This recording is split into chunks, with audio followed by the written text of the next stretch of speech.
a Blue Lives Matter flag, a Trump flag, 8 of those things, a couple hats, Drive through alt. couple. Let's see that big, huge Trump flag. Is there a big one up there? Huge. So if you're on 85, you know where the right before you get to the light there at Highway 14. Yep. There's that mechanical shop. There's a big giant flagpole, probably what, 50, 60 footer one. Big, giant, huge Trump flag.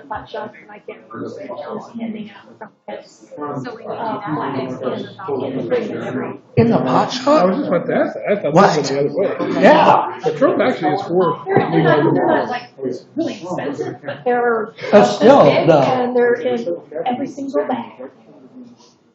Yeah. But yeah, it's like huge. I mean, it's huge. It's probably one of those giant American flag ones that you see. Sure. It's that big. Just flying in old. It's awesome. Just take a picture of it next There's time. a gravel company on Highway 85 here that on their side, on their. There's a lot of this information. Don't This is good summary I'll for get you it and on put here it when in I tomorrow. on there, right on the highway. I heard there was a huge turnout at Boyd Lake. Yeah, I heard that. And I heard Horse Youth had a good one. Yeah, huge. The guy died. Jim, I found Laura's going to do the High Plains Library District thing. I'll write that back. Okay, good. Thank you. Again, Oh, yeah. Don't push the wrong button. Don't look a hobo. I got something for you. Just remind me, email. That's all I need to live by. Those CDOT agreements. They got emails to me that they needed to sign or something? Yeah. Yes, they went Email right through. now. Isn't that? It was from, August 24th. Oh, okay. I'll look after the meeting. why text me? You doing well? How are you? Chief, how are you? Good. Very good, I think. Betcha. So no Tammy either? She said you won't be here till 6. Oh. That's right. It's the first floor.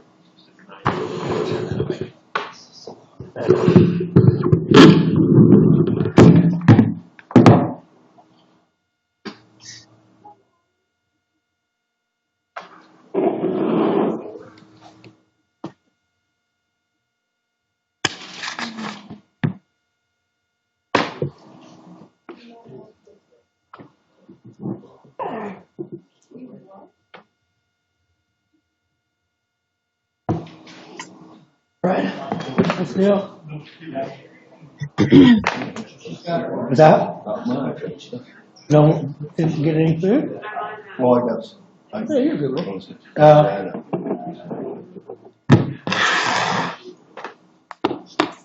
Have some dinner when I record. I certainly didn't see any email. They sent it. Oh, no, they sent out a text. They sent out a text a couple hours ago. Yeah. You ready, Fred? Yeah. Yeah, you all set? I guess Allie's not in.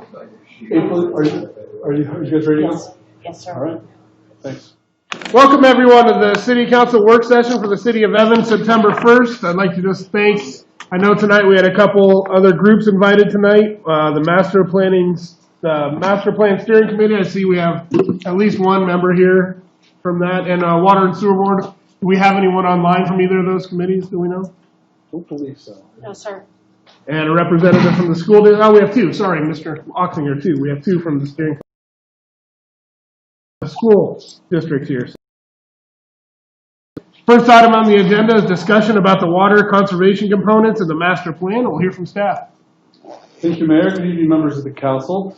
Over the last few months, we've had two different but very closely related water planning exercises underway.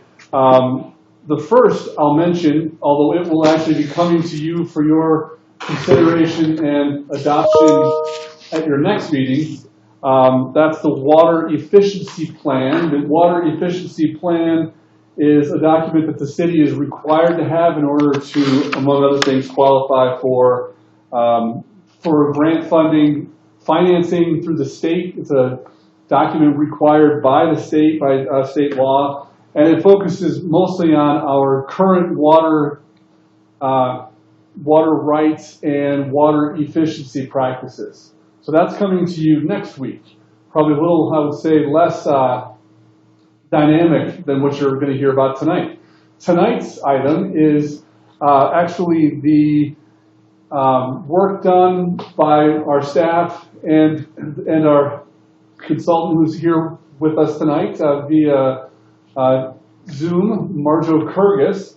Marjo and our staff have been working on the policy considerations and recommendations, things going on out there, best practices that could be included and incorporated in our forthcoming update to the master plan for the community.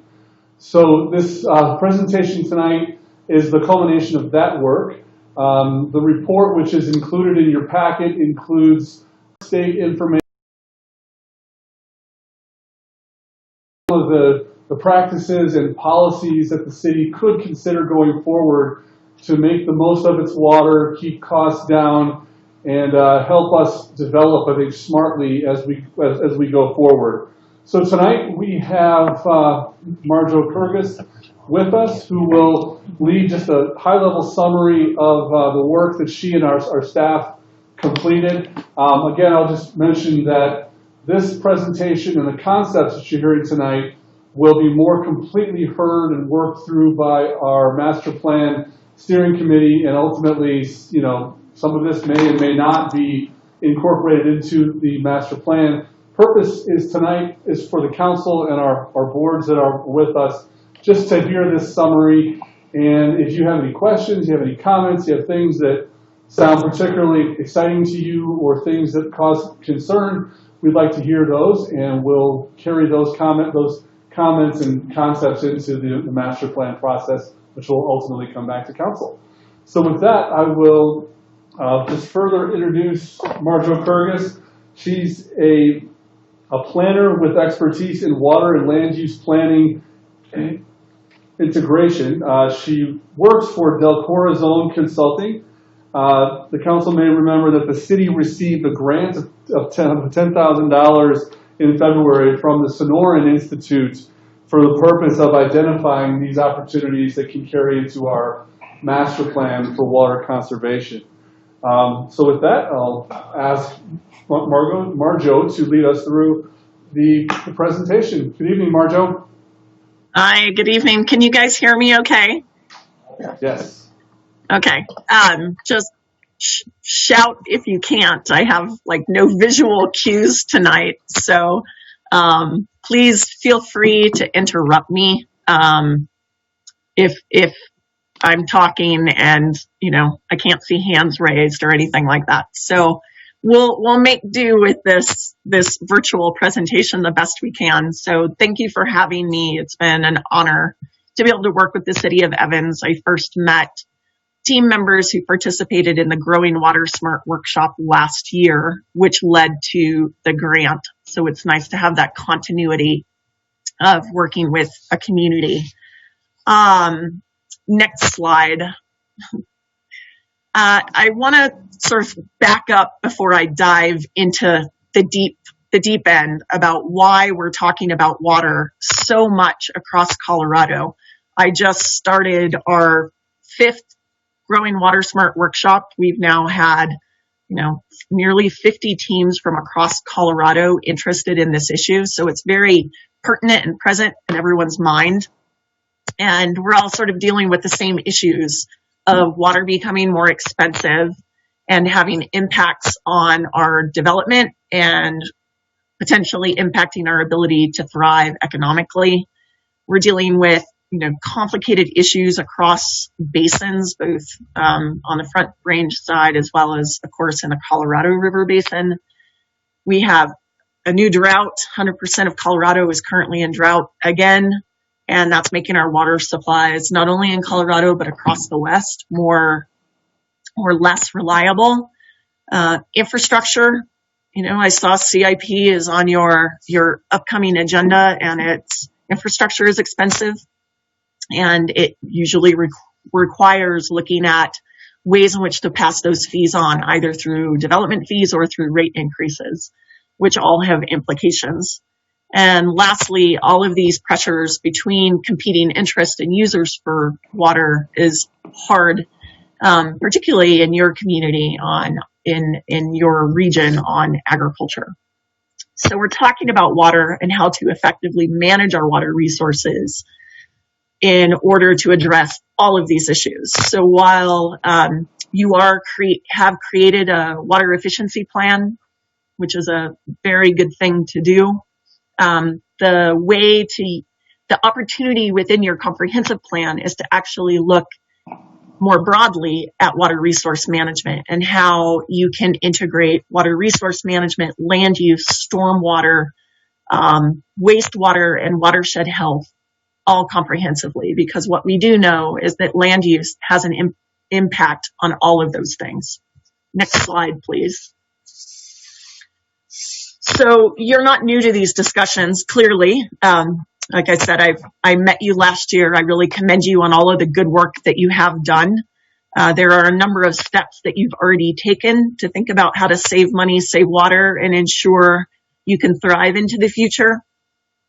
While we were at the Growing Water Smart workshop, the opportunity that was identified by the group in that discussion, and if you don't recall, it was both Greeley and Evans at the table kind of talking about regional collaboration around water, was that you had two planning processes coming up, the water efficiency plan and your master plan, which gave an opportunity to think about how to connect to water resources and take that more holistic resource management perspective.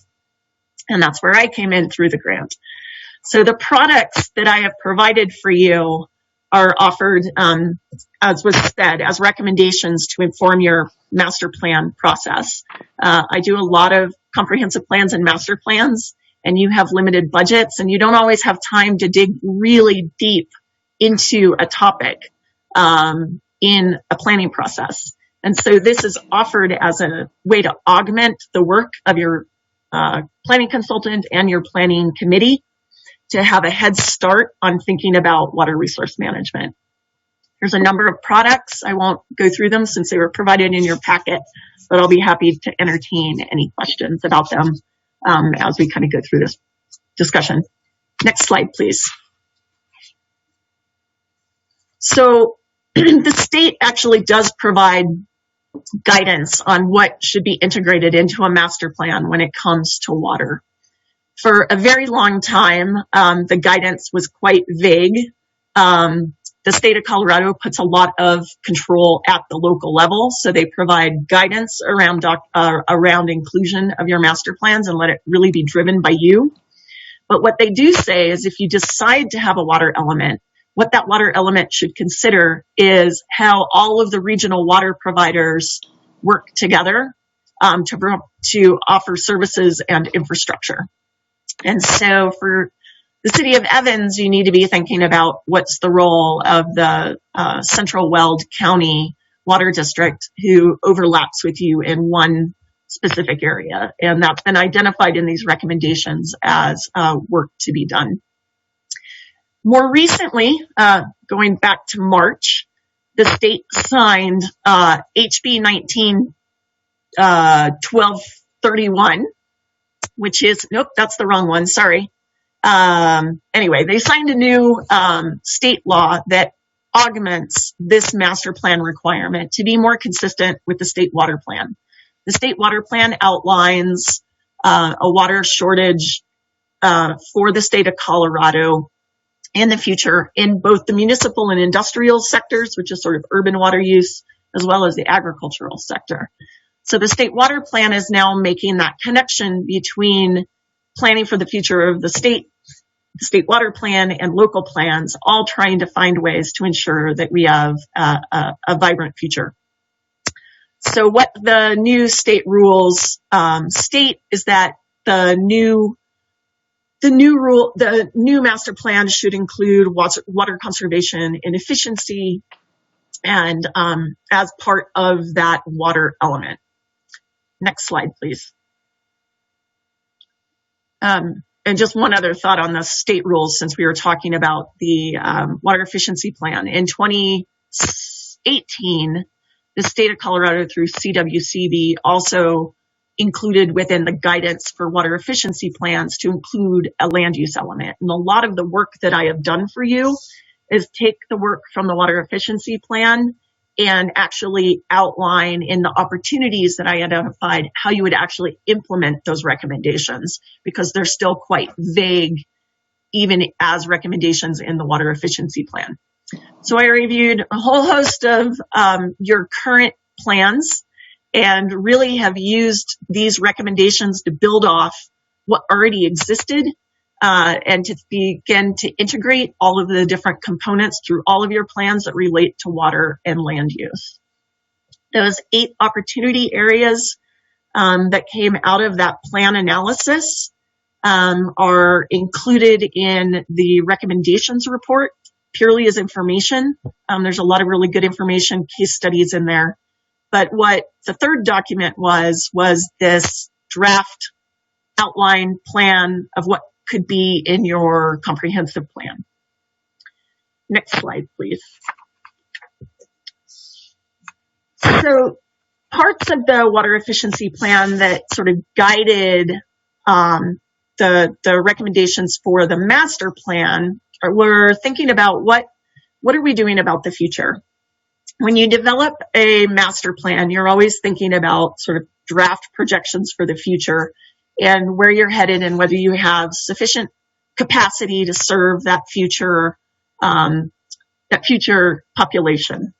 When we looked at, or the water efficiency plan looked at your future water supply, what they found was that projecting out to 2028, you still have sufficient water, but in a drought year, your yield is actually greatly reduced, most likely because of dependence on CBT water, but you're within 283 acre feet of having an imbalance between your population and your water supply. There's a lot of factors that influence that. You do have water dedications now, and so it's potential that that will stay in line. But it is something to sort of think about in terms of we have these large plans for the future, but they're somewhat vulnerable in terms of NISP, as well as the water rights that people bring to you for a water rights dedication and the quality of those water rights. So you have some vulnerabilities when you look out into the future around water, and I think you all probably already know this. But planning for the future for the land use plan is sort of thinking about, okay, if we need to use the water we have more efficiently, then how do we plan for that? So that's the intent of some of these recommendations. Next slide, please.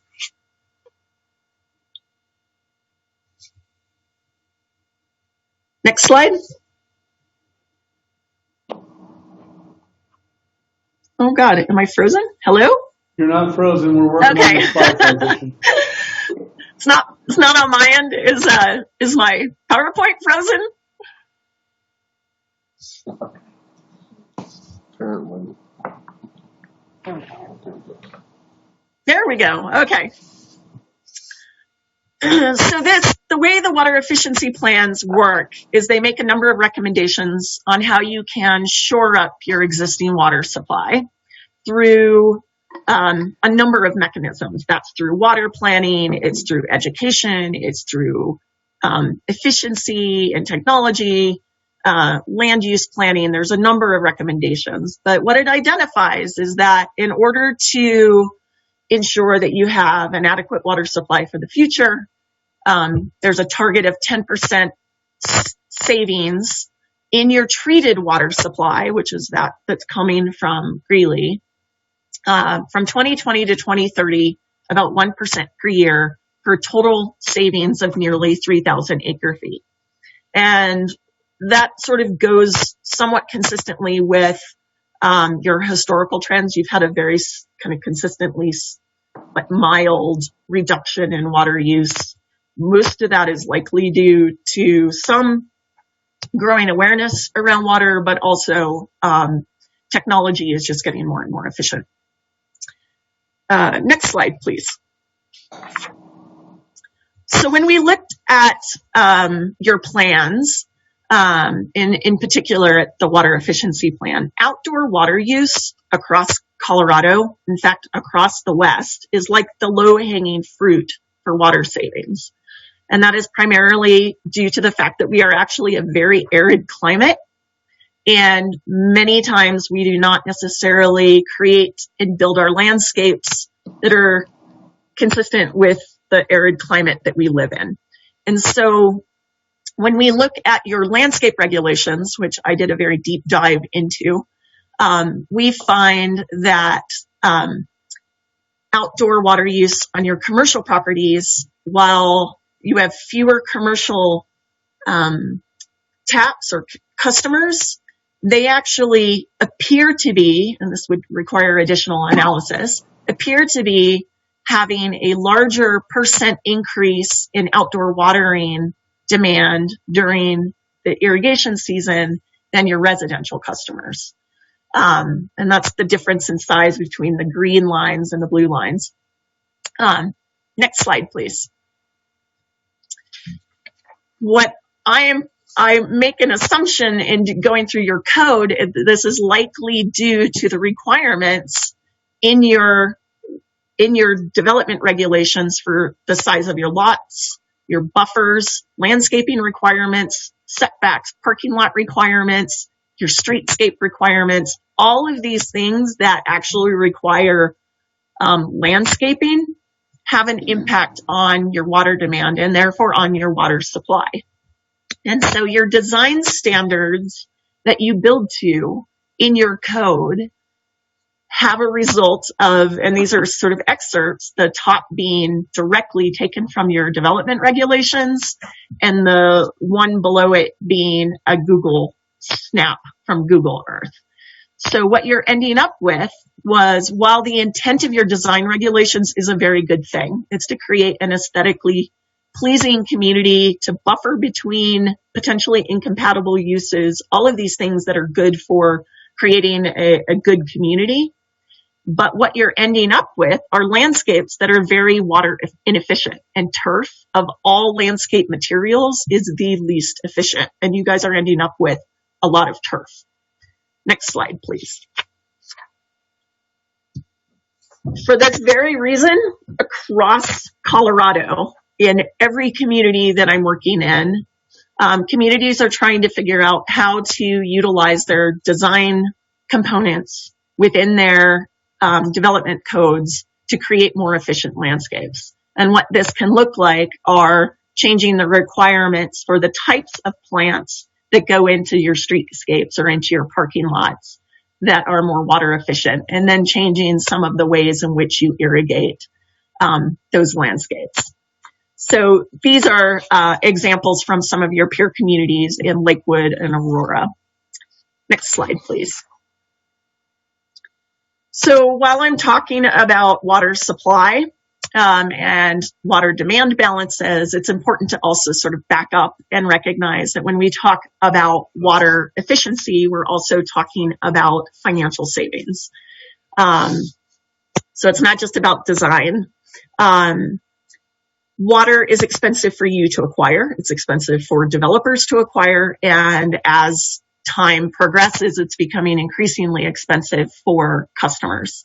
So when we talk about efficient use of outdoor water, it's sort of a win-win-win across all of those in terms of, you know, maintaining a financially or a fiscally responsible city budget and not overburdening your taxpayers or your property owners, and not putting pressure on already increasing housing prices, because those costs, as we know, get passed on.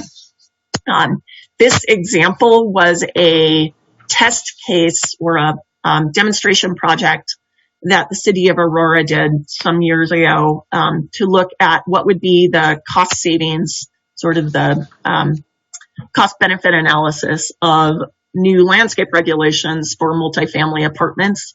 And as you can see, it not only reduced outright amount of water required, but it reduced the annual water requirement for the property as well as maintenance cost for the property. So, and then it extended the city's supply to be able to use that for new developments. So overall, when we talk about water savings, we're also usually talking about financial savings as well.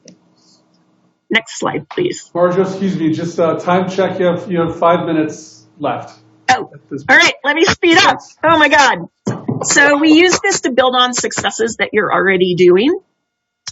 So this is a lot of what you've already done. That was sort of the first approach, build on successes. Next slide. The second was to address key challenges. And those key challenges are, again, water prices are increasing.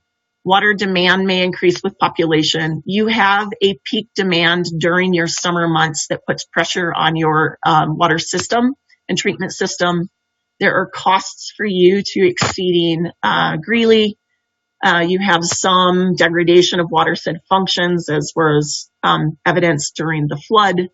And then you're seeing a reduce in yields due to prolonged drought and changing precipitation patterns, which are affecting runoff. Next slide. So the plan recommendations that we've given you, and again, this is for you guys to take and build upon and improve and enhance, include it's organized under 4 themes: water efficiency, zoning development, watershed health, and water supply management, all sort of taken from the existing plans that you already have, with a vision of greater resiliency for the city. One major goal, and then 5 objectives. Each of those kind of corresponds to your water efficiency plan in some way. Next slide, please. So first objective was the development of a water conservation program. This is something that actually could have great benefit, but of course comes with a financial cost. But there's also, oh, geez, so sorry, hold on.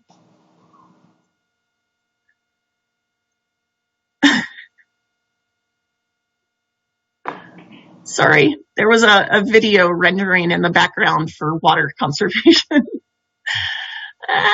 Okay, are you still there? Yes. Okay. So your first objective is around the water conservation programs, and this can be demonstration sites, education, giveaways, those sorts of things that are typically done through the utility. Next slide. Your second objective is around strengthening your partnership with Northern Water. You're already working with them, and they're interested in continuing to work with you in a good partnership. Next slide. Third objective is related to some of these development code land use related components. This is about trying to think about if your first objective is on education, which is usually after people move into a house.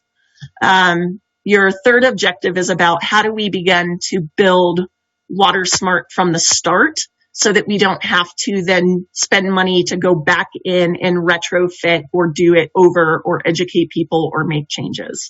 So it's really thinking about how you can use the technology efficiency, irrigation efficiency, plumbing efficiency, and then design efficiencies to achieve greater water savings.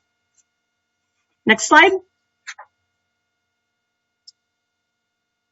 The fourth one focuses around watershed health, and most of these are already in a number of plans that have been recommended to you, primarily around trying to think about how do we build public safety and resiliency into new development as it happens around your river areas. You currently don't have a lot of pressures there, but when you do, how do you ensure that you don't have to, again, deal with a flood situation in the future? It also integrates a lot of good recommendations that were in your stormwater management plan related to how do you create site scale efficiencies and integrate into your infrastructure development of things like parking lots, ways in which to mitigate runoff to ensure that you protect the water in ditches and the river. So integrating some of those green infrastructure or low impact development structures that can reduce pressure on your stormwater system by using site scale systems for water infiltration and treatment. Next slide. And the last objective is really sort of more around traditional water supply planning. And there are a number of upcoming plans that would probably be good to think about putting into your action plan about future water supply and reliability. If you are moving forward with NISP, the water efficiency plan actually speaks to this, which is how do you begin to create the financial plan to help ensure that that is funded, to strengthen your partnership with Greeley, to think about a new drought management plan and plan for how you and Central Weld County do not compete for customers in overlapping jurisdictions. On two things I do want to say on the drought management plan. If your community moves towards, you already have restrictions for day of week, which provide you a good cushion for if you need to make stricter restrictions. But drought management planning really, and thinking about future water supplies, is trending towards thinking about longer, more prolonged droughts and the impact on a community, and how do you then ensure you have enough mechanisms in place to allow you to continue to function. I think key to the notion of resilience is, do we want to just build so that we're water efficient, or do we want to have to use drought restrictions? And what does it mean if we're creating landscapes that we then have to more and more frequently tell people they need to cut back watering on? So thinking about your drought management plan and how it ties into some of the build water smart from the start are an important dialogue to have. Last slide. And I apologize if I go over. Metrics and measurement for water management are more than just, your per capita water rate. It's really thinking about what are the types of indicators that are important for us to know that we're managing our water resources efficiently. Measurement takes capacity, so I think it's really important to think about what are the most important things for us to track as either we're getting towards that goal of water savings or we're getting towards our goal of a reliable future water supply, without putting a huge burden on staff who probably already have a lot on their plates. But thinking about some big ones, ensuring you have a water supply demand balance, thinking about, is there a number of, in a 10-year period, how many times we had to go into drought restrictions?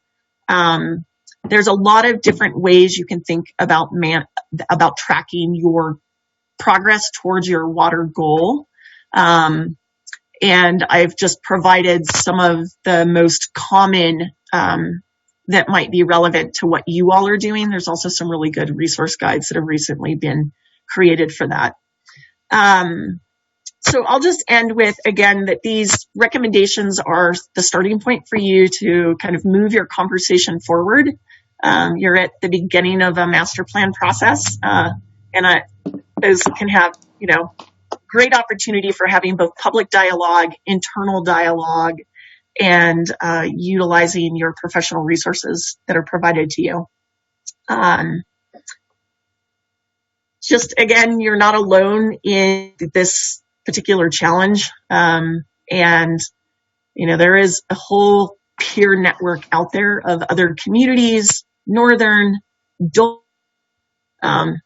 organizations like mine, that are all available to communities like yourself as you sort of work through some of these very complex issues around creating a reliable and resilient future.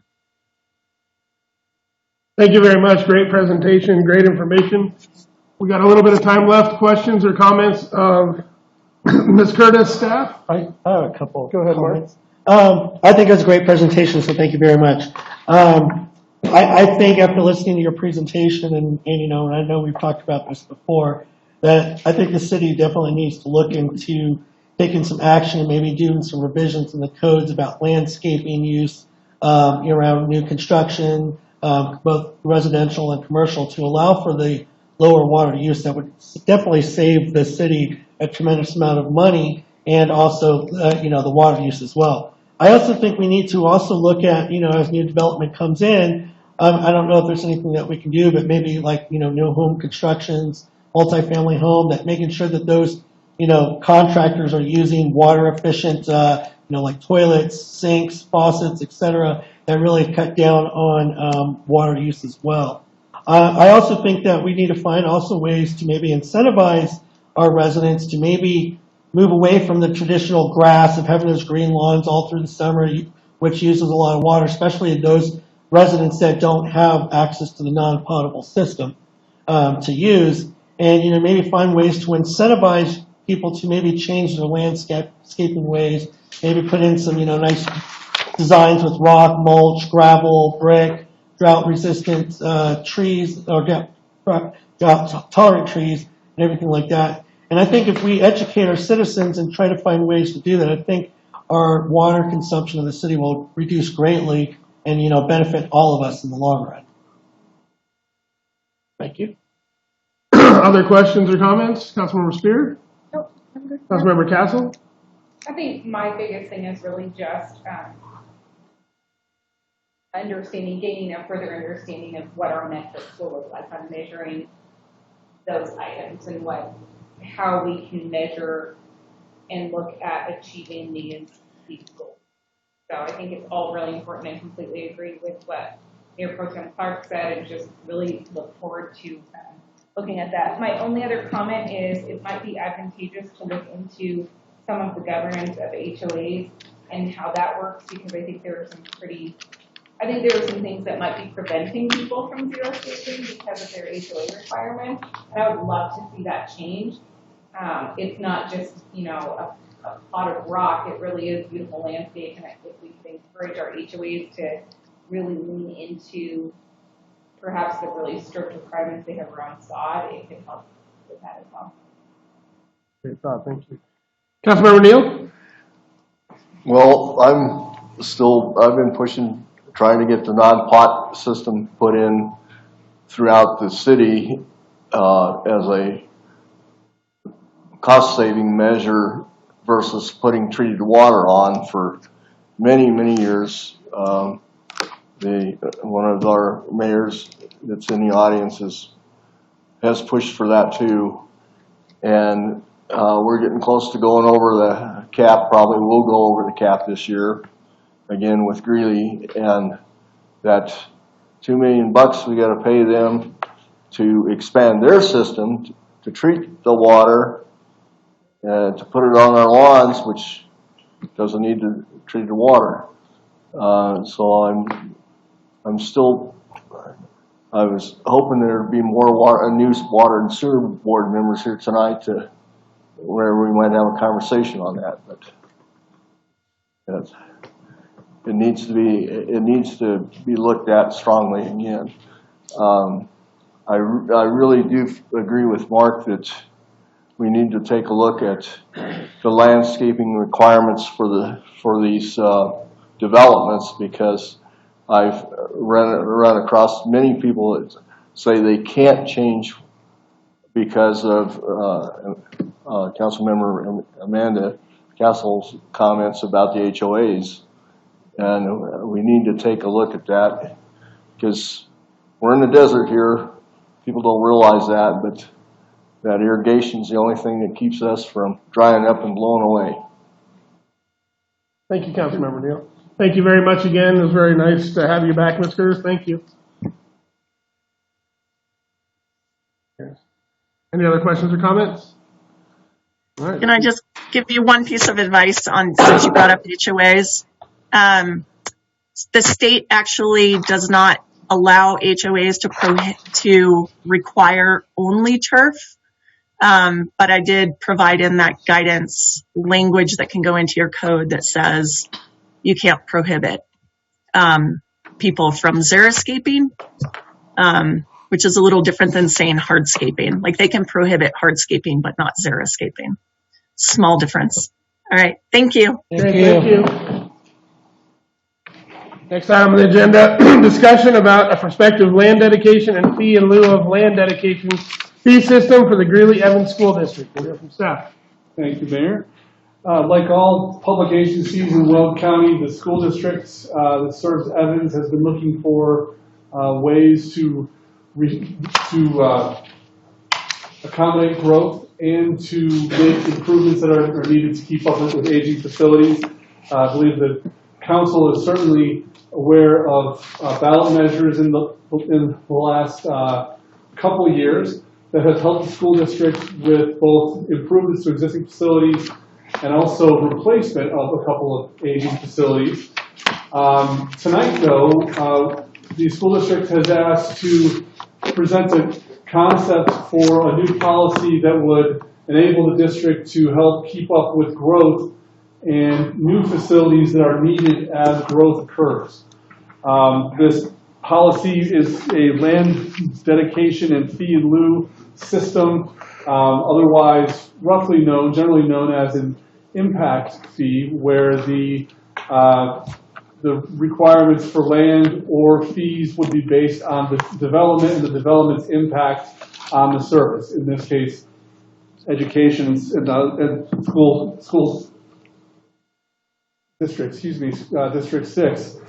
So tonight we have Assistant Superintendent of Support Services, Kent Henson, and I believe the school district's consultant, Shannon Bingham, who is experienced in the field of demographics and school siting, here to talk with the council, share the proposal for this new policy that would help them to keep up with growth. I'll just mention from a city standpoint, the analysis that's in your staff report we feel is thorough.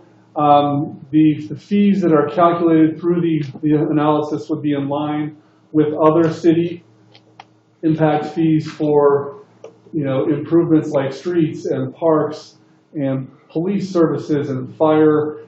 I'm missing one, but with the fees that we have, and we do see, and I think to our knowledge from the development community and builders and developers are pretty familiar with this type of fee now, and they realize that it's a way that most school districts pay for growth and new schools needed to support new neighborhoods.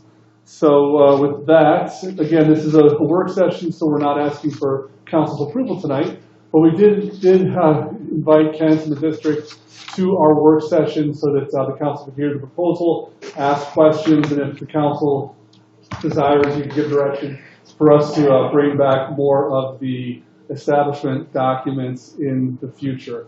I will mention as Kent starts, he's a particularly close ally right now as he's a member of our community master planning task force. So he's investing in Evans and hopefully enjoying the process. So with that, Kent, you take it away. Okay, thank you. Everybody hear me?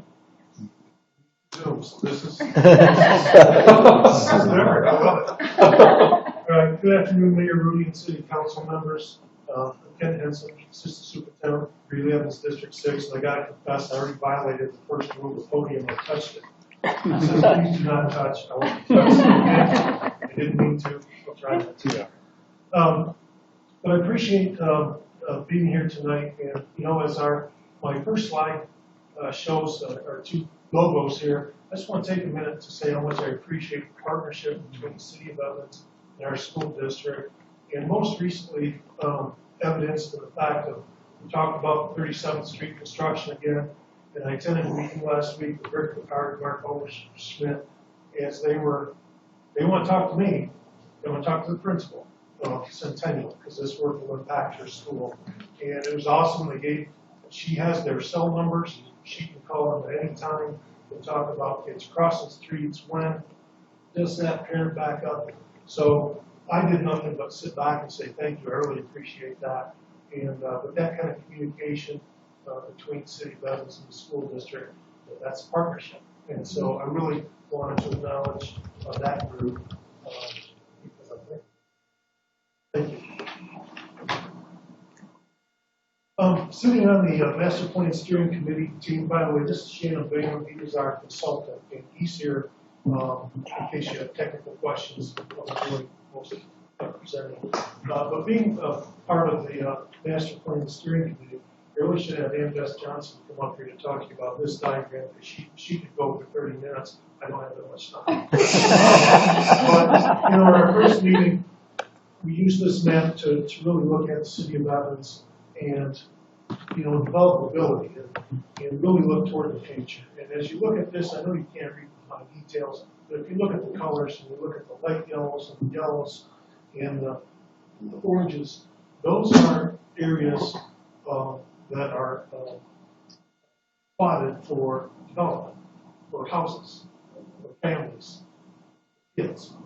And so as we look at that, I did a little bit of calculation that there's still over 2,500 acres within the City of Evans that can be developed for housing development of various kinds. So as we talk about and get excited about bringing in housing into an area, then we step back and look at, well, how does that impact our school system? So we'd like to do that kind of planning and have started really looking at that in the last 3 years. New residential subdivisions create new students, and with them, new demand for school sites and buildings. As you know, we recently passed a bond issue, and part of our study for that, we found our school district was over capacity by almost 5,000 students. That means for brick and mortar, we're carrying almost 5,000 students more than what the buildings could hold. That was made up for over the course of the last 20, 30 years by the presence of 142 classrooms. So our goal with the bond issue that was passed was to reduce that. And when we're finished with this bond in the next probably 4 years, we will have reduced that number of portable classrooms by a third. But as we look at still, that's a third. That leaves us 2/3. And so how do we get ahead of the curve of the growth of Greeley and Evans and yet have schools that are built for capacity where the classrooms are already being used? How do we plan for the future? So there's no current mechanism for ensuring new school sites concurrent with residential growth. In the past, the district has waited or not had to have the funding to purchase land. And a lot of this is about purchasing land when it's smart to do. Predicting where will development come and how can we get a site in development. Currently, we're working on a site in Greeley, the new pre-K-8, that we were fortunate enough to pick up some land after 3 years of trying in Evans and in Greeley. 3 years of trying to find acreage. Just happens to be in the middle of a golf course. So now we've got some work to do on how we maybe shift some property around the city. Is that an optimal site? No. You know what? It's the only available site that we could have to build a school that size. And so part of this premise is how do we think forward, be proactive, be able to look for land when it's affordable, be able to work with developers, knowing those locations where development comes in, and looking at sites that are close and adjacent to that. Many adjacent districts and all up and down the Front Range, Shannon has worked with many of them, have this type of mechanism in place, as Jim said, a fee structure where development actually helps take the burden off the taxpayer and help with providing funding that can be used for the purchase of land and then the development of the streets.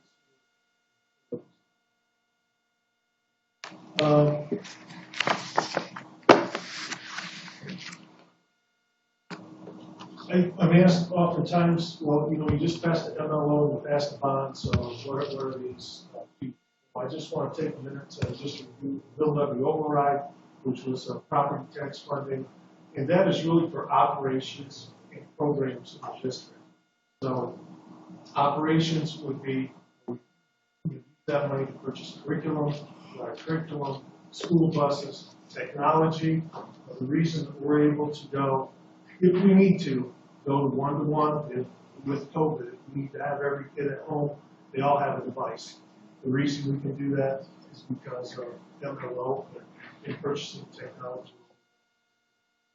School buses, invested in career pathways, getting kids in programs to help develop careers. So that's what MLO does. It's more like cash infusion that's used for those things. Bond, when you think of bond dollars, building. So deferred maintenance, buildings, we're renovating some, we're adding additions on right here in the city of Evans. Next summer, or actually the next 2 summers, we'll be putting $30 million of bond money into Evans. That will include a nice addition and the renovation of the chapel. So bill levy override, cash infusion, bond, property tax funding for construction.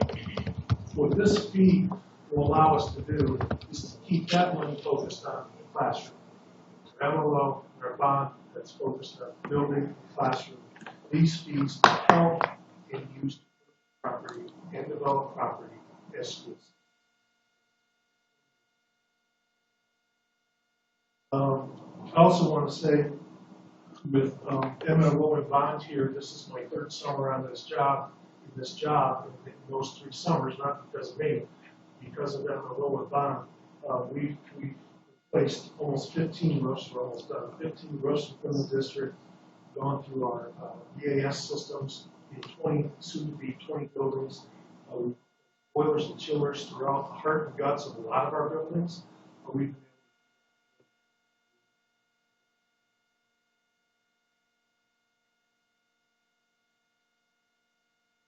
So this really process that we're looking at is to enter into an intergovernmental agreement with IGA between the cities.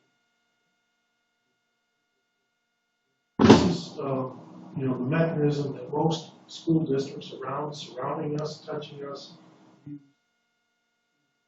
to get these fees for the school sites. In some instances, for development, it might be easier to give land instead of fee. But it's very few developments that can go 15 to 40 acres. An elementary school or a high school, 15 to 40 acres of land.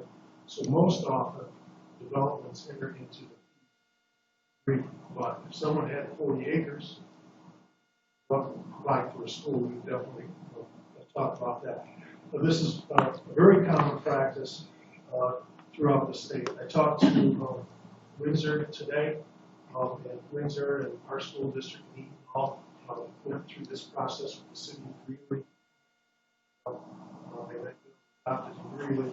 But right now they have 4 sites that are sitting that have been donated by development, and they're working with developers on 3 other sites.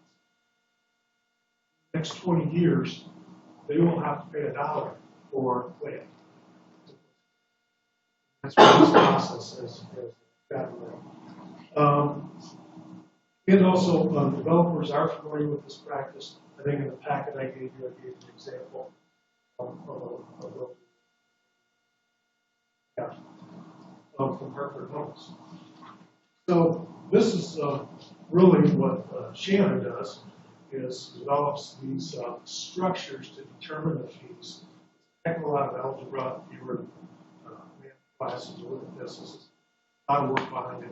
Shannon has been doing this for over 30 years. Basically, the simple things is you talk about size of school, acreage of school sites. I kind of already threw out our standards. And then student output per house by type. So we call it student yield. And so Shannon's done quite a bit of work in the surrounding area. And our database, the city database, all sorts of things that we know what the average output per what house type is in terms of student yield. And so that's the important thing that I look at. Development comes in, I can quickly calculate the impact in students that that development will have in our school system. Now, it won't tell me if they're elementary, middle, or high school, but it will tell me the number of students.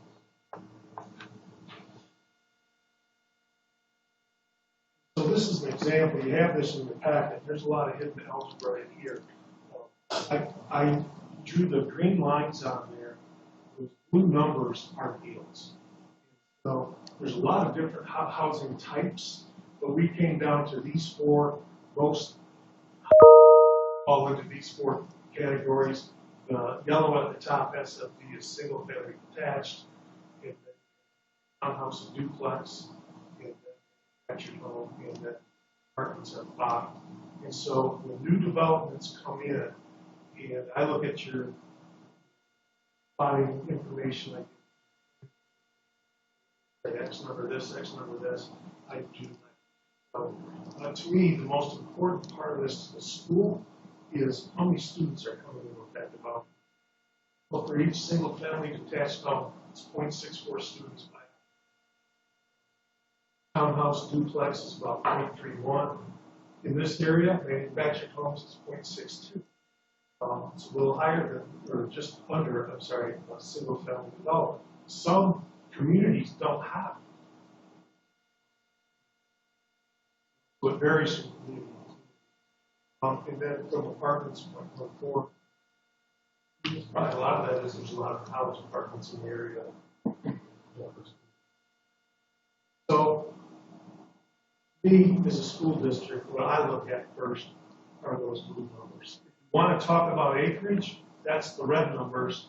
That would be the number of acres each kid gets. If you think about one student standing on a school site. And so, oftentimes you don't look at the red numbers, but we want to look at it. But it's most important is blue. So this is a kind of a review. I think, go to the third line there. P is the most typical outcome for these. Normally there's not the acreage. The acreage is developed, not and so these fees are the fees that we have based on these yields. And that is also related back in the algebra to the cost of developed land.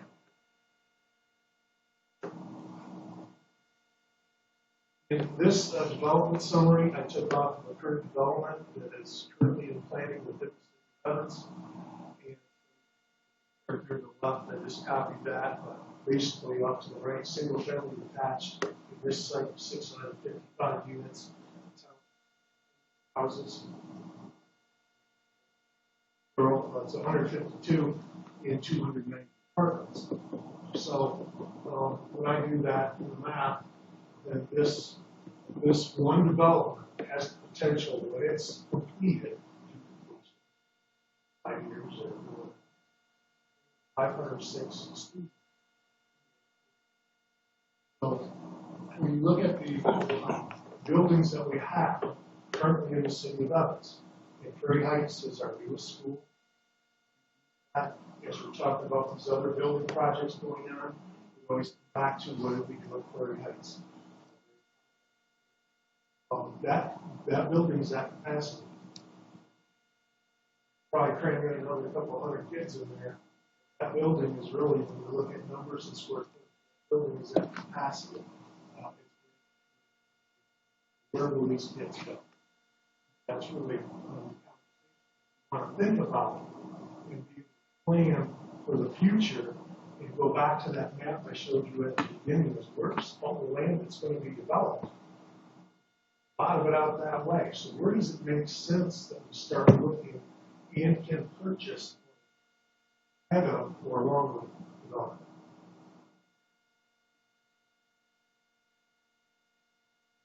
Some of this is review of the developers and builders that experience fees elsewhere. The only has to requirements be fair, collegial, and consistent. Each municipality municipality's gonna be a little different. The structure that Shannon used is what's consistent. And as you go out through the front range, and in calculating values of developed land, all the land that was used was right through the assessor's office. So it wasn't, what you get for that. It was looking at records, assessor's office and getting real data. Again, second is about really smart locations, what makes sense. Not stuck in a donut hole someplace or not along a river in a floodplain because that's all that's left. We didn't want to do that. And really the key, look through some of the data in the master plan today is that you have some strong neighborhoods here. You have some really young families here. The strength of the community is keeping those families in Evans and having strong schools where those kids can go. Not K-5 and up helps the community grow. So we feel that's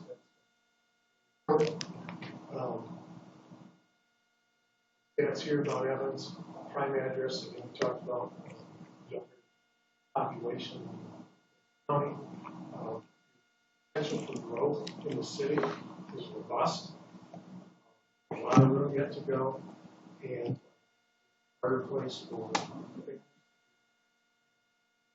school district, and with your support, we are investing back in the schools and the site, the city, and as we look at future growth, we had a hard time finding a place to stick a K-8. We're not going to get a put a high school. High school in the future. Really, you look at the availability, where should that go? That,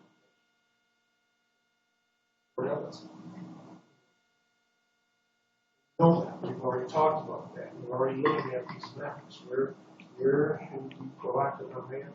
Because these will be our needs. It's not about today, with today's bond issue, with today's MLO. This is in 20 years. This will be in 20 years. This is about the future. What happens when county lines shift? More land, we don't know. But the history in our district is we haven't had the ability to be proactive.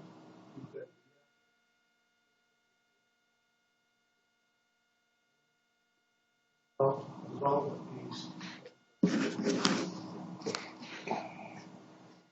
That is what I have. I really appreciate your time. Questions? Questions for Mr. Henson? We'll start with Councilmember Spear.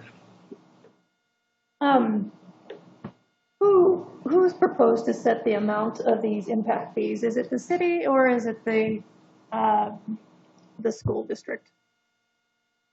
Typically, yeah, well, I can just in terms of policy, I can answer Councilmember Spear. The city would have to take action on the fees, and I guess that could depend on the nature of the IGA. But that's how it's worked with the fire district, for instance. It's their fee, but the IGA enables the city to assess and collect the fee and then forward it there. So, yeah, pass that through. So likely that the school district would set the fee and request the city and City of Evans, Cities of Greeley, to adjust the fees periodically and then pass those funds through. Mayor, are we just asking questions right now, or are we going to give our comments, Jim? Well, we can give the comments now if you'd like to, but this is just a work session. So it's up to you. Whatever you think is better now or when it does come in front of you. So I guess I appreciate the school district trying to come up with a different means of being proactive on establishing future places to build schools and also the means to build them. I do have my concern, being a longtime resident, that the funds that the school district has gotten in the past have occasionally been mismanaged. And I'm always concerned about that. I'm also concerned about, I think it's a great idea, again. It doesn't place the balance of the burden on already existing taxpayers, where a lot of this is already placed on there. I would question as to whether or not, all of this will be used properly. And the other concern I have is making all of our added impact fees on our building to where people don't want to build here anymore, where they would rather build in Firestone, where the impact fees are a lot less. So that's just my concern is that we make it a little out of our control as to what impact fees are being applied to future builders here. So can I respond? Sure. Yeah, so, I've only been here 4 years, it's my 5th year, and so I don't know past, of anything, but I will tell you with the passing of the MLO, you do have an MLO oversight committee. Are, out to make sure that all the taxpayers really use MLO money for this, and this, done that, and trace and real estate farm. Bond oversight committee that's in place, and we're just getting started for each of our projects, and that is to make sure that knows where this funding is going, and this is what we said we would do with it. So we go to Jackson or Martinez Elementary School, which we got to rebuild. This is what we said we used. And so by the end, we're trying to be very transparent where this money goes. With this money would go back into pocketed in a bucket, and by terms, you can purchase of land in the development, putting in 5 utilities, whatever. That would be the purpose of that.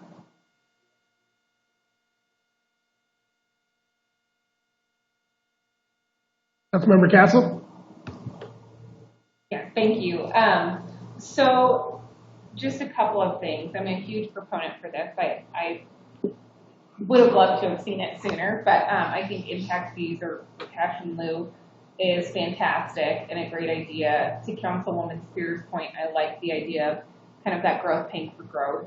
I will just say, in my opinion as a parent, it's so nice from my perspective to see the money that the district has collected through the MLM and bonds being appropriately used and really getting to see that each day. So my youngest goes to Martinez, and it's beautiful right now. I mean, they're undergoing construction. It looks great, and those bond funds are definitely being well used. My oldest goes to Chapelo, so we'll get to see that benefit also. So that's fantastic. I think beyond that, one thing I will know for everybody's kind of comfort level too is that in that process of developing those fees, you really have to outline from an impact fee perspective the nexus on all of those. So seeing the nexus on an apartment versus a house versus and what that money is going to go to, and then that nexus has to be demonstrated and proven so that you can't just say, we're going to collect all this and hopefully one day we'll use it. You really have to demonstrate, no, we're going to need a high school, we're going to need a middle school, we're going to,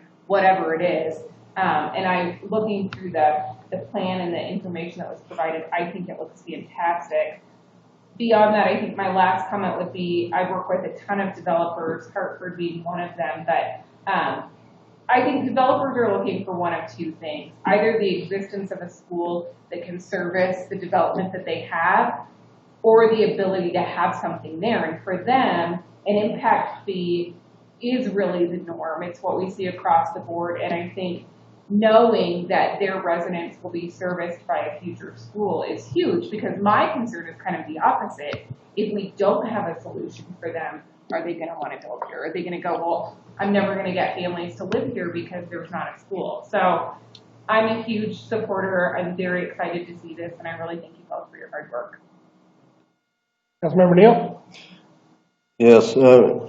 Have you noticed the decrease in students due to the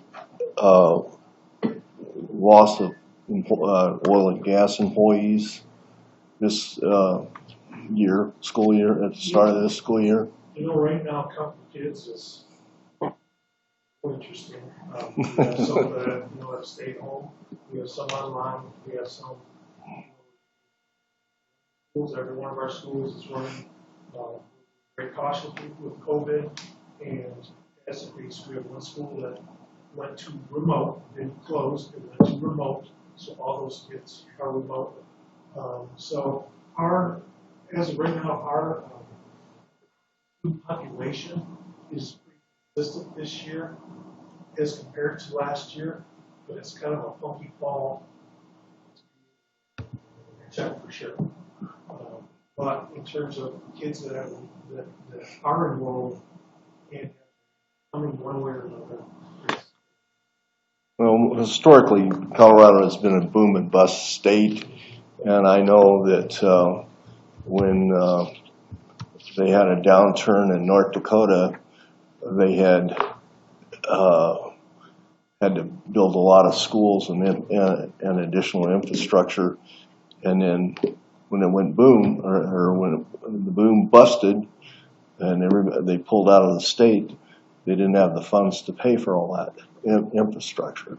So part of that thing, I'll go back to something I mentioned earlier. Almost 5,000 students over capacity, as you said. We're going to reduce that by a third, but we're still over capacity. And so when we're building Greeley West High School, we'll replace them. When we're building that, really what it's at, they had 1,700 kids. Or did something that was built for way less. And we're building that for 1,800.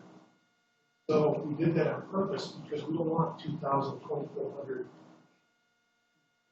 as a principal of one of those that way one time. Those are too big. So we're right sizing some buildings.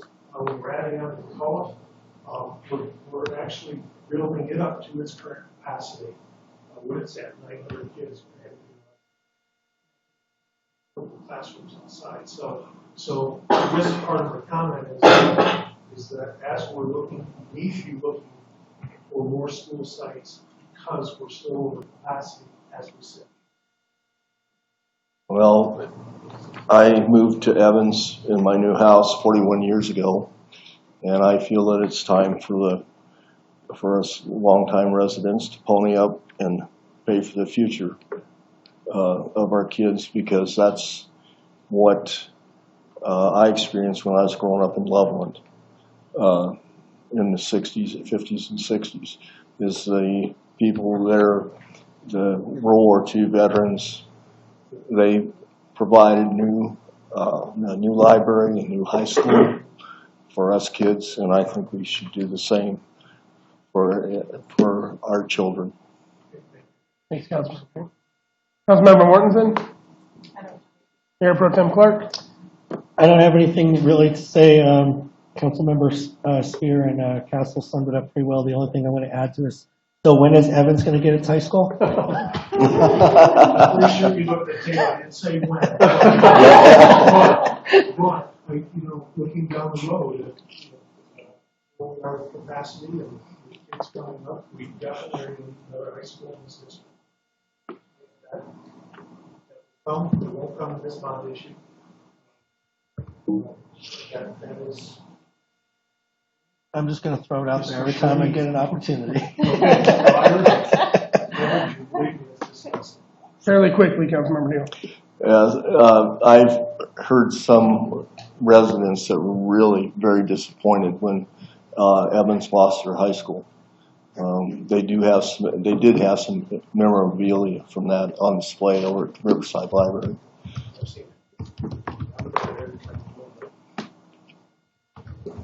For city staff, Jim, this is a work session. I think you got the gist. I think city council would like to see this IGA come in front of it. I'm 100% in favor of it. I think growth should pay its way. It's not affecting any citizens that have already bought their house or are already renting or already living here now. For the ones that are coming soon, and they're the ones that should be building a school. So I'm 100% in favor of it. And just as a personal note, great job on what you and Dr. Pilch and everyone are doing down there at the districts. This year's been really tough, but in the last couple of years, you guys have really been doing a great job. So thank you guys. Thank you. Appreciate it. Thank you for your time. Thank you. Next item on the agenda is the 2021 capital budget. We'll hear from staff. Thank you, Mayor. We're rapidly approaching the culmination of the 2021 budget process. Staff has been working for several months now, especially given challenging circumstances. No, I'm going to get share for you. You're fine here. So the process typically has included the operating budget and the capital budget in the same presentation. It's the same snapshot there. And because we do think it's important that the council see both of those and see how they interact. But this year we wanted to do something different. I heard feedback from council over a couple of years now that it would be very helpful to have a session specifically about the capital funds and the capital plan for the city. So that's what we have tonight. We have our recommended capital budget. As council knows, we have several funds and several different revenue sources that can't be used for operations. So it's always important when we're talking about capital, probably 90%, 95% of the funding that you're hearing about, and some of the numbers when you're talking about capital, numbers are large, but that money has very specific purposes that can only be used for the purposes that are shown here in these various funds. That's why we track the money differently. So all that to say, given the challenges that we're having in our general fund that funds the operations, we're not able to use the vast majority of this money for those operations. So with that, our process tonight, Jackie has prepared a presentation that will walk you through our capital funds and a little bit of a feature we thought might be helpful now. If this is good news, we have several different funds that help us pay for roads. We have our new road tax, we have food tax fund, we have our typical capital streets fund. We put all those together in a display for you so you can see how the road projects work together. And then we'll talk through each of our different capital funds and some of the projects that we're recommending for the next couple of years. And also Jackie can comment on any kind of considerations for fund health that we think council should be aware of. So you have a lot of detail in your packet on these funds, and we have an overview presentation for you now. And our purpose tonight is to hear any comments on timing, on priorities, questions about what projects are, the value of them. We want to hear as much of that as we can so that when we bring you your budget for consideration, it's the budget for capital and operations that the council wants to see. Take it away, Jen. Great. And I think Randy and I will kind of bounce back and forth to talk about these projects. So if there's questions at any point on them, it's probably maybe even easier to attack them as we kind of go through the various funds. But I will just mention, like Jim said, there is a couple other items in your packet tonight. One of those is a road project tracking sheet that we'll talk about here in a second, as well as a map that Randy will help to explain in a little bit more detail. But there are the four main funds that are coming together to pay for a number of our road projects. And what you'll notice as we go through these is some of these projects are paid for with one or all four funds. And so to give you a kind of a glimpse of what those are, the CIP Streets Fund is the main one that we're used to seeing road projects funded out of. It is the fund that holds our transfer from the general fund for street maintenance. It also is comprised of our highway user tax fees, road and bridge fees, those sorts of things that are held specifically for road projects. We will use a lot of those fund balances and a lot of those revenues coming in over the next 5 years, drawing that down somewhere between $64,000 is one of our lowest fund balances. We're making good use of this money. And I think one of the years has the highest of about 1.5 million. It does vary pretty highly on the grant funding. And we do have, projects slated in the next 5 years that we'll put out for other call for projects and hope to secure some other grant funds as well to help with those. Our Street Impact Fund is our development impact fees related to street improvements. And we do budget this similar to how we do in the general fund for those development revenues. And we really look at about 50% of the expected development coming in any given year. That fund balance in that fund ranges somewhere between $500,000 and about 1.7 million. So we're using a fair amount of that too in some of these projects. You'll see, $1 million chunks helping towards 37th Street. We then have our food tax fund. This is not the new tax yet. This is our revenue on sales tax for food for home consumption. And it can be spent on a variety of taxpayer identified projects, including roads. The ending fund balance here ranges somewhere between about $130 and $3 million. So that funding stream changes quite a bit each year as that money comes in, and we're trying to make good use of that money as well. And lastly is our new road tax. So this is our new 1% on sales and use tax. As we promised, this is a new fund set up specifically to house that money and also show the work that's being done with those funds. That ending fund balance ranges somewhere between $1.1 and $3.8 million. So again, we're trying to make good use of that money. As it's coming in, we've set aside half of it to go to road maintenance, half of it towards other future larger improvement projects.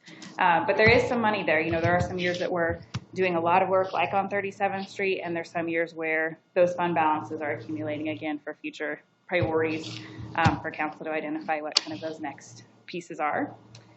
If we can move to that road project tracking, we'll speak to those individually. I've asked poor April to jump around quite a bit. If the system isn't working, we can also look at the papers that were in your packet. And I'll just mention while she's pulling that up, we do start with work that's being done now, 2019 projects that have carried over to this year, as well as some 2020 work being currently undertaken both on 37th Street overlay as well as design on 37th Street from 35th to 65th. The other one. Spreadsheet. Yeah, thank you. You're welcome. It is pretty small, so feel free to holler if you're wanting more details. We can talk about some of those and a little bit more. But if we start with kind of that third item there, that's 37th Street widening, we do have it broken down into various components along 37th Street. Randy will talk a little bit more about the projects, but what you'll notice here on this sheet, like Jim mentioned, is kind of that summary of how we're going to pay for these projects and in what years. So we do have the various funds that are contributing to these projects listed out in their dollar amounts and then by year.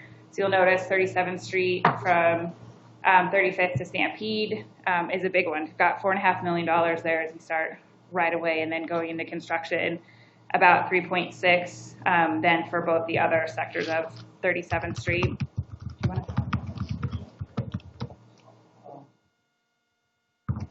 Perfect. Okay.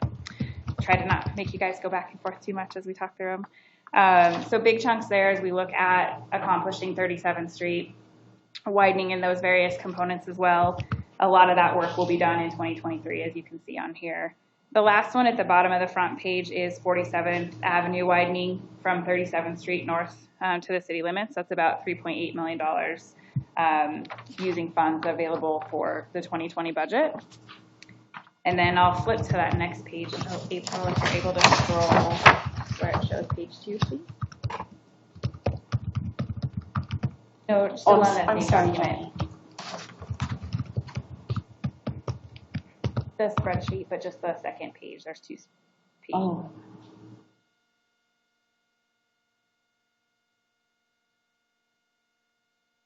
Map graphic at the end is an idea that came from the Finance Committee. It might help to kind of tie all of these together. Yeah, great. So on the back then, we do have a couple other projects I'll mention. We have 23rd Avenue extension going on currently, as well as then 23rd Avenue arterial completion. So we do have funding set aside for that project to be undertaken in 2023 from the food tax and CIP Streets Fund, again, kind of pooling where we have money that's most appropriate to use it on the various projects. And then lastly, 2 other projects on here, the City Complex parking lot, both design and construction. There's funding available in the food tax fund to complete that next year, which is good news.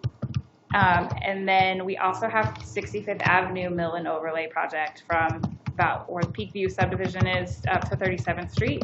And that's next year's budget, about $100,000 from CIP Streets. And then we do have the street maintenance. We didn't want to not include the vast amount of street maintenance work that we'll be doing in addition to the road improvements on the named streets, but we do have that $600,000 kind of annual budget amount that council had identified last year of the $600,000 still coming into that project more this year because you had chosen to put a little bit more into the maintenance this year. But we've also identified about half of that road tax coming in specifically for street maintenance. And as I mentioned, half of it then going to some of those named projects.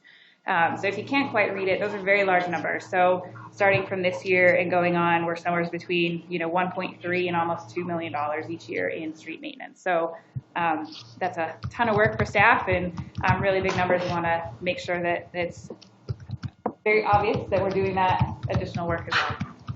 What's the bottom line? 5 years. Bottom line, 5 years, yeah, a little over $10.6 million is what. That's for maintenance. I just wanted to comment that the council, that this would represent about $37 million of road work that we do over the next 5 years. Yep, thank you for that.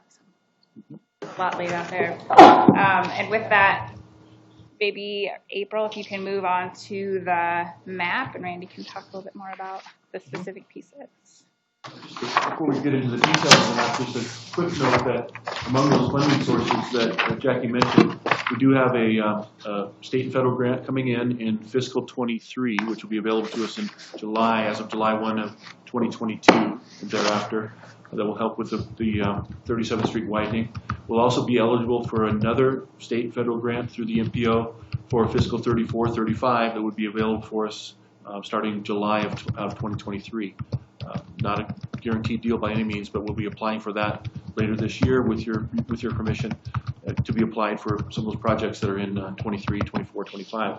And then, of course, the 23rd Avenue arterial completion will be done with $2 million worth of funding from the county that has already been approved. And that's that $2 million that's shown there. So this is another way that the Finance Committee suggested that we show these projects. If we can move that down a little bit, there is a legend that shows move it up so that it shows the legend. There it is. So the year of the project, the 2020 project is shown in gold there. Of course, it's the 37th Street overlay. The 47th Avenue widening, both of those are underway as we speak. Moving on to 2022, or excuse me, 2019 and 2020, includes some 23rd Avenue extension work. Much of that is done. The southern section that was done by the construction of Mission Village and Mission Homestead, that southern section south of Quay is done. We'll be getting underway with our section from Quay up to 37th Street in September, be completed in 2 months there. And then, of course, we talked about the arterial expansion going on in 2023. The 2021 work is kind of shown in that pinkish color. That's at 65th Avenue mill and overlay work. We'll be completing the work on 47th Avenue and then getting underway with 37th Street widening, that Stampede to Sienna section. Pretty expensive section, $4.5 million worth of work. Excuse me, I misspoke. It's 35th Avenue to Stampede, the first section there. One of the things that by laying these funding sources all together, we've found a way to do something that I think the voters and hopefully council will approve of, which is to condense that 37th Street widening into 2 years rather than 3 or 4 years of cone zone fatigue. That's a section of a little over a mile long, and to have that under construction for more than a couple years, I think would get old for a lot of people. So this, assuming the funding sources come through, will have us done from 35th Avenue all the way to 47th Avenue, including the roundabout, in 2 years, from 2022, 2023. Then moving on, we'll have other projects moving forward. We do have the city complex parking lot projected to be completed in 2021 as well, under these scenarios. So, but like I say, a different way of looking at it. The other spreadsheet that Jackie just went over is also very helpful because it puts all those funding sources together in one look. Yeah, I just mentioned that this graphic only shows those major kind of arterial widening projects for the most part, except for the city complex parking lot. But that's why we're really showing we have more of those widenings. Really, at this point, all of the arterial widenings are west of Highway 85 much of that maintenance funding that you saw, that $10 million over the 5-year plan, will be used on the east side of Highway 85. That's why we're not showing those maintenance projects on this graphic, which is why we only are showing that area mostly west of the highway.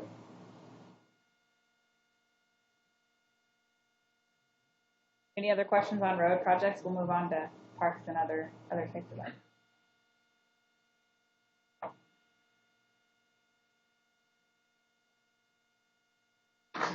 Yeah.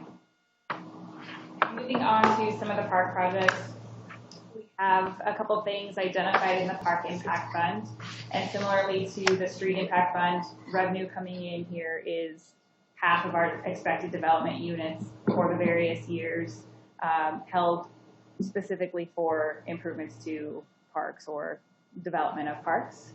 And we have ending fund balance of about $3.8 to $5.5 million. So there is money accumulating in that fund each year, and annually I think the revenue coming in is about $750,000 to $900,000 each year. So we're identifying a number of items to be able to utilize those funds. If there's a theme to the parks projects over the next few years, it's kind of taking care of business, taking care of unfinished business, if you will. There are a number of parks in established subdivisions that have not been completed, like Da Vinci Park in Tuscany, that the land is there, the park needs to be completed for about $175,000. The West Evans Gateway Park, that is designed for that parcel that's been designated out by the Prairie Heights Middle School. And then a couple other subdivisions with land set aside, but parks that have yet to be developed include the Hunter Reserve Park and the North Point Park in 2024 and 2025. Future projects include completing that West Evans Gateway Park, possibly with a recreation facility or other vision that council and the community have. That's a nice big parcel, 23 acres. So some interesting possibilities out there. Some vision will come out of the master plan, of course, and as we go forward with that. So that's the Park Impact Fund. The Conservation Trust Fund receives about $200,000 annually from Colorado lottery proceeds. We are anticipating both next year and in 2022 that this fund would also pay for a fair amount of maintenance staffing costs for the parks. So we're anticipating we would use some fund balance over the next couple of years to achieve both the staffing maintenance, which is an allowable activity of these funds, as well as capital projects. So there is a year we'd be drawing that fund balance down quite a bit to accomplish some capital. I think it's not next year, but in 2022. And then that fund rebuilds after those 2 years that we're anticipating shifting some of that maintenance cost.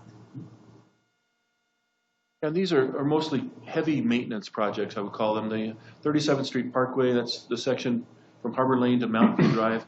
We have a wonderful median there, but the landscape design and appearance on the south side in particular is particularly poor.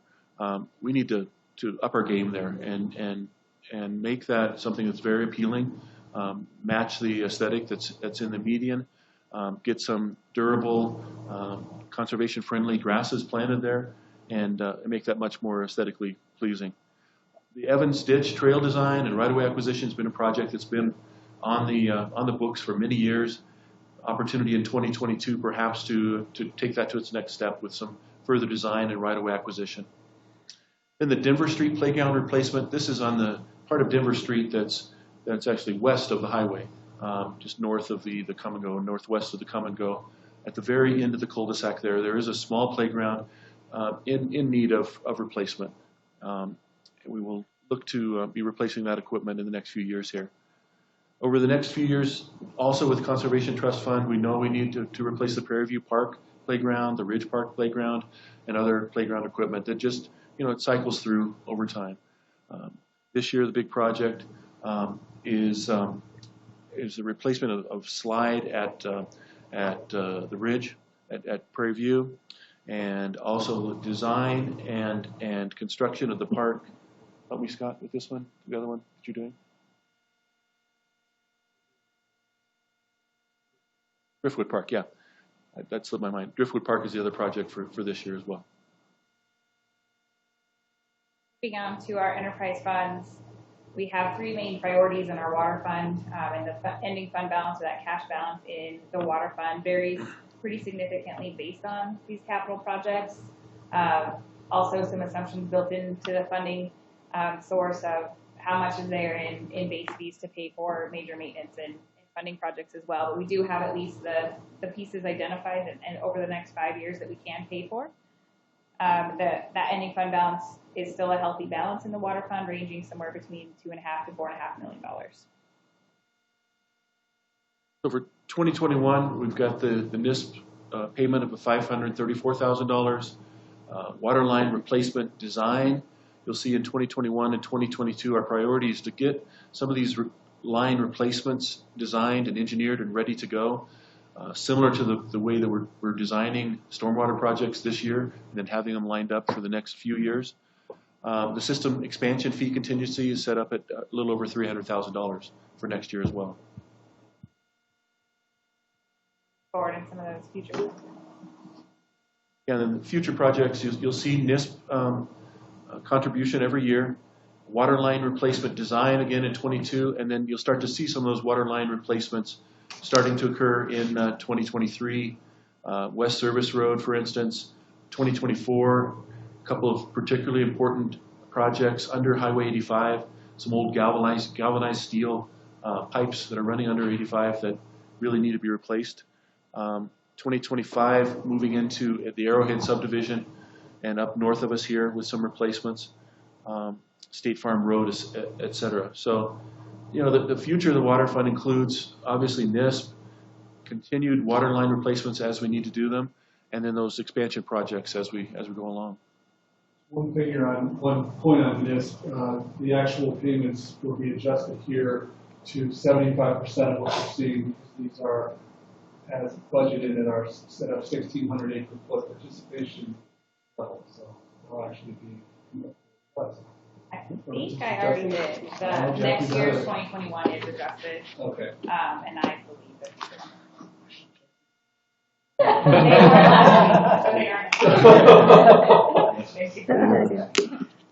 Moving into the wastewater fund, again, dependent, similarly to the water fund, on those base fees and what we have cash flow wise ability to do certain funding or certain maintenance projects. That is, we do have an ending fund balance a little bit larger than the water fund, about $5.7 to $7.4 million, depending on the year.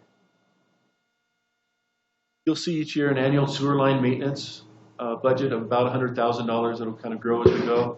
Also an annual solids handling and dewatering amount of money, $300,000 for next year, again growing as we go. Lift station, there are two projects, the lift station and emergency overflow construction and the decommissioning of the old wastewater treatment plant lagoons. Those two projects are basically tied together at the old treatment plant. A little over $2 million. They're the design is being completed now. We'll get much better costs as we go along, but we believe those are not to be exceeded costs. We'll have those projects done. And then we're putting some money aside for plant structure maintenance and replacement planning and plant equipment maintenance as well each year, along with that ending fund balance. Much of that ending fund balance, a significant amount, is our seed money for the future expansion work that the council has been agreed on so far.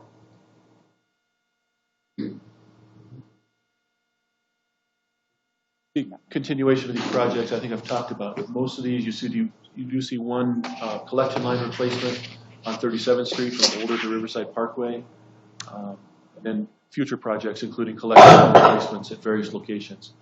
We will be back in front of you in October with the next level of the report that we've come to you on the wastewater expansion and capability of handling the future growth that's happening. So look forward to that. I think we got that on your October 5th work session. Then lastly, we do have the stormwater fund, the ending fund balance. You have the long-range plans in your packet for all these funds if you wanted to look in more detail. Somewhere between $500,000 and $1 million in that fund for the stormwater fund. As you know, the bulk of the priority projects that we're working on right now are anticipated to be funded by the state revolving loan funds. We did get a letter today that Water and Power has approved, the board approved the loan that we are planning on using for the project. So that's good news, but that does take a bulk of the priorities in the stormwater fund. And from a financial standpoint, you know, the next phase of priorities we would need to look at and decide what that next funding source would need to be. So that ending fund balance is sufficient to continue to service the debt and continue to pay operations and small maintenance costs for the fund. But as far as large capital projects go for stormwater, we would need to look at additional loans or other factors to be able to complete. Yeah, the next couple of years, these two projects will keep us very busy. A very large project on, we're calling the Heritage End 35th Street project that will enlarge the line that's currently under the highway from the Heritage End and take that outflow all the way to First Avenue and to the river. So it's a very long line, a very expensive line, as you can see, but one that is a big bang for the buck. Will help relieve a lot of that local flooding that occurs with heavy stormwater along the highway there on the east side. The other project that's associated with that, just to the north actually, is the Highway 85 improvements at 31st Street. There's an existing line there that needs to be cleaned out, enlarged, an existing culvert that needs to be improved, a line that's running along the railroad, and just in conjunction with the railroad and Greeley, this line is heavily impacted by runoff coming in from not only Evans runoff, but also Greeley runoff coming in from Spaghetti Junction and elsewhere. So it's heavily used and needs to be in top shape. So it's one that we'll pay attention to and get taken care of in this first phase. Then next year, for 2021, we would like to look at an industrial park stormwater master plan. That's an area of town that's been, I won't call it neglected, but we've not had time to focus on the stormwater in that area. It doesn't have a regional plan. So there's a lot of kind of individual detention ponds, but more of a regional kind of the industrial park as a whole could use a good look in terms of its overall grading and the way that stormwater flows and how to take care of it in the future. Then future projects, as Jackie says, will be dependent on future revenues as we go through that $8.6 million in state revolving funds. We know St. Vrain Street is another project that has a big bang for the buck in terms of relief of the flooding along the Highway 85 area. That $95,000 you see there is design of that project. And then Trinidad Street is an important project on the east side. That $260,000 is design of that project moving forward. Would be about $2 million, I believe, to complete not only that project for stormwater, but curb and gutter and paving of Trinidad as well. So, you know, the master plan that was completed in 2016, I believe, has a number of other projects. So as funding allows and as council prioritizes, we'll have other improvements. You know, we mentioned Trinidad Street, 17th Avenue, Valmont to the river, 37th Street, 65th Avenue, 35th Avenue and 49th Street, the ridge at Prairie View, the 23rd Avenue outfall that goes from the ridge all the way to the river, et cetera. So this fund has its work cut out for it over the next several years. And I think that wraps the funding. As Jim mentioned, I think we were just wanting to give council an opportunity to talk about priorities and timing and how this shapes up as we're finalizing the budget for 2021. Thank you. Questions or comments for staff? Start with Amanda. I don't have anything. Thank you. Member Neal. I come up with quite a few questions on different things, but I'll save them for later for individual projects. Member Mortensen. No, thank you for all the. Mayor Pro Tem Clark. I have none as well. You will. Oh, no, they've gotten my questions, and that's why the presentation's gone so smoothly. Saw the bruises. They're not looking forward to the finance committee meetings. Walt's Finance Committee. Great presentation. That was a Thank good you. one. Thank you. Thank you. Next item on the agenda is the COVID-19 response update. We'll hear from staff. Yeah. Yes, we have just a couple slides, updates for council. Not much has changed in this front this week. Waiting for a couple slides with numbers.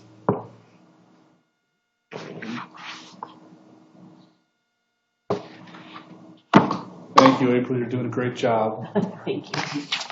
So just the first slide there. Sorry, do I have, I guess I have. This is our slide that now council has seen, just shows that the trend for COVID cases continues to increase at a fairly steady rate. I think this slide is most useful for just seeing that rate of new cases. The next slide kind of consolidates those weeks, and you can see the trends from week to week, either up or down. This just shows that with last week, as of Friday, cases had started to ticked up a little bit from the previous, but you can see that for really the past month or so, we've been in about that 100 to 150 new cases per week category, which when you think of it on a daily basis, it averages out to, they're pretty consistent from day to day. I think this chart helps us to just note if there are large increases from week to week, or if there are kind of consistent trends, or if there, of course, the good news would be to see that continuing to progress down. Cases in Weld County at this point are tipped up over 4,000 cumulative cases, although fatalities have risen only very slowly, thankfully, at about 94 as of last week. In Evans, we have 344 cumulative cases, and again, that excludes those who live in the predominantly Greeley zip codes. Our incidence level, kind of interesting to think about, is 1 in 61 of those residents. And for the area, it's a little bit lower. When you look at Greeley, Evans, and Garden City, it's 1 in 53. So I think things are overall fairly steady from our cases standpoint, and also from an operational standpoint. The governor's public health order requiring masks is still in place. We haven't heard anything about additional either plans to continue or cease that order yet. And we're trying to just, as always, work with our individual employees as their needs for family care and COVID-related health needs fostering. We're trying to foster as much flexibility for remote work or other arrangements as they are necessary. But I can tell you that there's a lot of work, and it keeps getting done. So I'm real proud of how we continue to do. That's all I have on COVID, Mr. Mayor. Cool, thank you. Any questions or comments on COVID? Thanks, Jim. Next item on the agenda is council discussion. Anyone have anything for the good of the order? We have a MPO meeting this Thursday remote, so I'll be attending that as usual. Anyone else? Councilmember Neal. Another 2 weeks have passed, and I am sorry to say I haven't seen a lick of work being done on 37th Street yet. So I'm looking forward to something getting going, and I received another email about said project not being done, started or done. Okay, thank you. I have nothing else other than this morning, finally, after the COVID stuff, I got to get back on my schedule with my meeting with the county commissioners. I met with Commissioner Kirkmeyer this morning, and she really enjoys City of Evans and wants to continue working with us till her term is up in November, where I will be start meeting with Commissioner James. So really like our relationship with the county. So that's all I have. Nothing else. We'll take a 15-minute break, and we'll start a meeting. I would like to thank Councilmember Spear for dinner tonight. That was fantastic. Yes, that was fantastic. Still some left there. Mm-hmm.